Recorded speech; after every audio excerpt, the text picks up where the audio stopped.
Klāt aprīlis, tautā saukts par sulu mēnesi, kad koki uzsāk jaunu augšanas periodu un to dzīvības sula sāk ritēt jau straujāk. Bērzu sulas iegūšanas laiks katru gadu atkarībā no laika apstākļiem, bet atšķiras.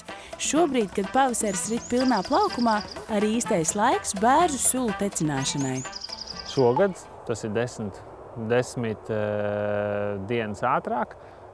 Ir daži bērzi, kuros jau tiešām tek, kārtīgi tek, ir daži bērzi, kas vēl netek, jo tātad viņi vēl guļ. Bet es visvairāk to varu salīdzināt, ka tāds palu laiks, kad sāks iet ledus, tad arī bērzu sulas tecēs. Bērzu sula ir tā, kas iztīra to organismu no visiem ziemas sārņiem, no visiem pusfabrikātiem, kas ir ziemā sēs, sadzerts. Tad bērzu sula tiešām iztīrīs, un to jūs jutīsiet, ka būs jāskrien visu laiku kaut kur tīrīties. Šodien sulu tecināšanas metodas kļūst ar vien atšķirīgākas. Kāds izvēlas sen pārbaudītās metodas, cits, ko jaunāku, ērtāku un iespējams pat saudzīgāku pašam bērzam. Par tām sulu iegūšanas metodēm tur var strīdēties. Protams, ir tagad viss modernizējas un var tur iegādāties maisiņus un pielāgot tur elektriskos urbīšus daudz ātrāk. Ja to dara tur rūpnieciskām vajadzībām. Bet ja priekš sevis suliņas pilnīgi pietiekoši viena vai divas urbumus pie mājas. Es atradu Kanādā kļavu sulu tecinātāju, kas ir izpētījuši šo nozari jau simtiem gadu.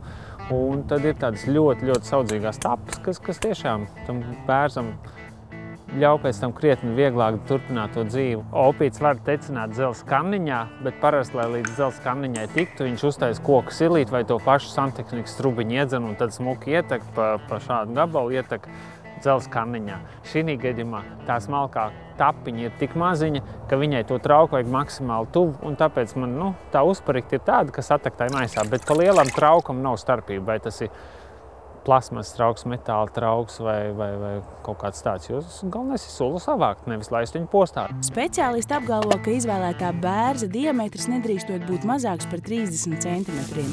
Savukārt turbim jābūt ne lielākam par 20 mm un ar asiem asmiņiem. Dzidrākās bērzu sulas iegūst sulu tecināšanas sākumā.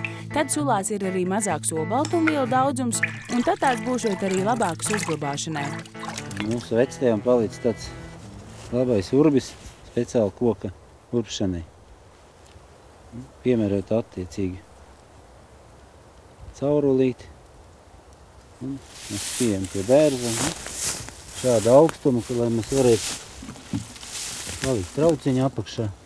Parasti urbjām 2–3 cm, ne dziļāk, jo sula kokām iet pārsvarā no ne jau pašā serde, bet apkārt. Tuvāk pie mizes ir visvairāk sulas.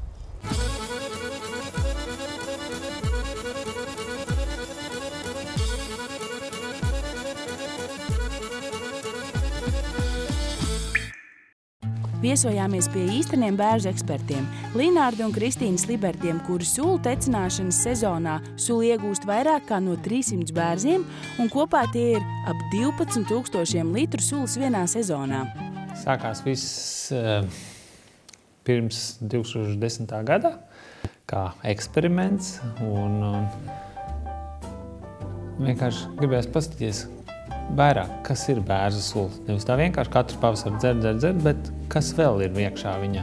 Man bērzs patīk, tas ir ļoti latvisks, tas mums piestāv. Tas ir tas, ko mēs esam mantojuši no paudzes paudzē. Mēs zinām šīs zināšanas un mēs viņus nododam tālāk šādā veidā. Pirms gada, kad viesojāmies pie Libertiem, Linardam vēl nebija savu pagrabu, kur rosīties. Dažas jau realizētas lietas bija vēl ideju līmenī, bet te ir īsta vīna darītava. Un šodien Liberti no bērziem iegūst sulas, vīnu, dzirkstošo vīnu un šampanieti, kā arī bērzu sīrupu. Un bērzi, kas ir Linarda hobijs jau kopš 18 gadiem, ir arī ģimenes bizness, kas gada laikā ir attīstījies straujiem soļiem.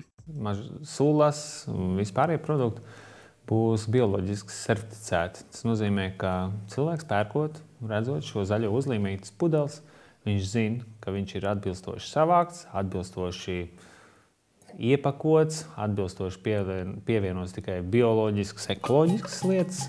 sulas tecināšanas laiks ilgst aptuveni mēnesi. Kad sāk apcīgt sula un tā kļūst jau mazliet duļķēna, tecināšana ir jāpārtrauc. Neaizmirstot par elementāru lietu, kā izruptā cauruma noslēgšanu. Pēc diametra atrodam aptuveni tādu zaru un ielikam tur tapiņu, iedzinam iekšā stingri.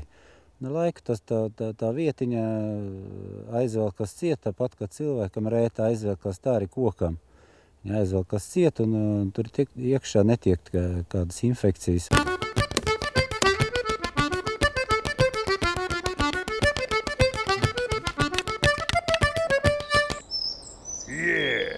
Laimīgs tas, kam pie mājas pašam ir kāda bērza birsteliņa vai dāsns kaimiņš, jo gardākās un veselīgākās sulas nāk tieši no koka. Nevienmēr varam būt droši, kas un kādā veidā iepildīts kādā no plastmasas pudelēm, bet ja nav iespēja vienoties ar kaimiņu vai kādu privāto meža īpašnieku par bērza nomu, tad droši var sazināties ar Latvijas valsts meža iecirkņu speciālistu, lai iegūtu vajadzīgo atļauju un pats šajā pavasarī gardu muti atdzerties vietējā bērza sulas.